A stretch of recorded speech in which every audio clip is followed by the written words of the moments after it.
Technology అందుబాటులోకి వచ్చిన తర్వాత చదువు లేని వారు కూడా ఆ టెక్నాలజీని వినియోగించుకునే సౌలభ్యంగా ఉండే విధంగా టెక్నాలజీ అందుబాటులో తీసుకొస్తున్నారు. సహజంగా ఒకప్పుడు 90స్లోనే చాలా గ్రామీణ ప్రాంతాల్లో 90% ఇళ్లలో టీవీ కూడా ఉండేది కాదు. ఇక టెలిఫోన్, ల్యాండ్ ఫోన్ కనుక ఎక్కడన్నా ఒకటి ఉందంటే గ్రామం మొత్తం మీద 4-5 ల్యాండ్ ఫోన్స్ ఉండేవి. ఎంపీ రికమెండేషన్ ఉంటే తప్ప ల్యాండ్ ఫోన్ వచ్చేది కాదు. అప్లికేషన్ పెట్టిన 3 సంవత్సరాలకి అది ఎంపీ రికమెండేషన్తో అప్పుడు ల్యాండ్ ఫోన్ వచ్చేది. అలాంటి పరిస్థితులన్నీ మారిపోయాయి. గడిచిన 35 సంవత్సరాల్లో టెక్నాలజీ అందరికీ అందుబాటులోకి వచ్చింది.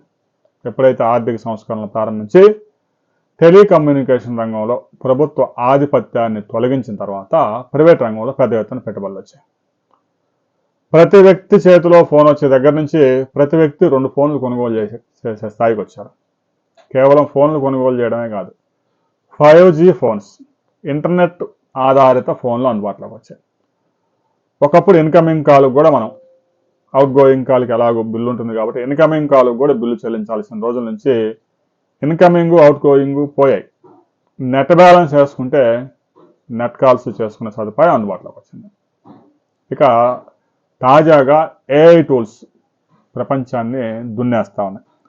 ప్రపంచంలో ఒక 5 టూల్స్ బాగా ప్రాచుర్యం పొందాయి ఇటీవల కాలంలో. అవి ఏ టూల్స్ అనేది మనం తెలుసుకుందాం.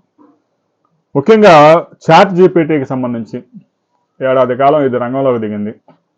కొద్ది రోజుల్లోనే ఈ టెక్ ఎవరైతే ఫ్రెండ్లీ ఉన్నారో వారి యొక్క ఆదరణ పొందింది.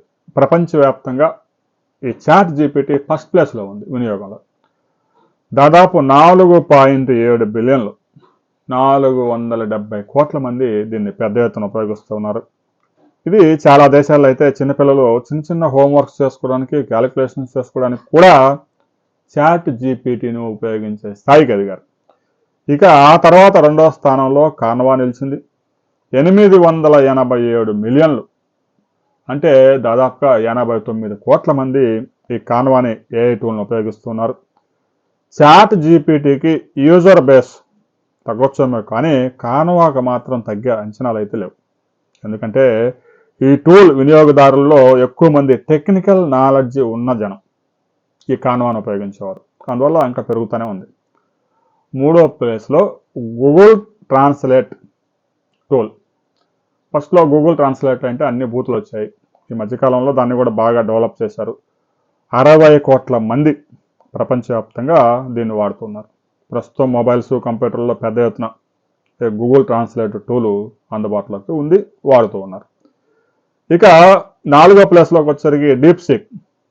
27 కోట్ల మంది వినియోగదారులతో డీప్సీక్ 4వ ప్లేస్లో ఉంది. అమెరికాతో పాటు కొన్ని యూరోపియన్ దేశాల్లో పెద్ద ఎత్తున వాడుతూ ఉన్నారు. చైనా యాప్ మీద కొంత వ్యతిరేకత ఉంది, అనుమానాలు కూడా ఉన్నాయి. గోప్యత అంటే ఎవరైతే సమాచారం ఉంటుందో దాన్ని చైనా తస్కరిస్తుంది అనే విమర్శలు కూడా ఉన్నాయి. ఇక దానివల్ల కొంత ప్రతిబంధకంగా మారింది. దీంతో ఇది 4వ ప్లేస్కి పరిమితం అయిపోయింది. ఇక 5th ప్లేస్లో క్యారెక్టర్ AI నిలిచింది. పెర్ప్లెక్సిటీ, జెమినై, కోపైలట్, రిమూవ్GB, క్లాడ్ వంటి టూల్స్ టాప్ 10లో చోటు చేసుకున్నాయి.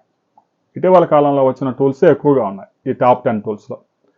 గూగుల్ ట్రాన్స్లేషన్ టూల్ అందుబాటులోకి వచ్చి చాలా రోజులు అవుతుంది, కానీ ఈ మిగిలిన టూల్స్ అన్నీ కూడా ఇటీవల కాలంలో ChatGPT అందుబాటులోకి వచ్చిన తర్వాత రంగంలోకి దిగిన టూల్స్. రాబోయే రోజుల్లో ఒక కొత్త టూల్ అందుబాటులోకి రాబోతోంది, ప్రపంచాన్ని దున్నివేయబోతోంది. దాని వివరాలతో మరో వీడియోలో మనం కలుసుకుందాం.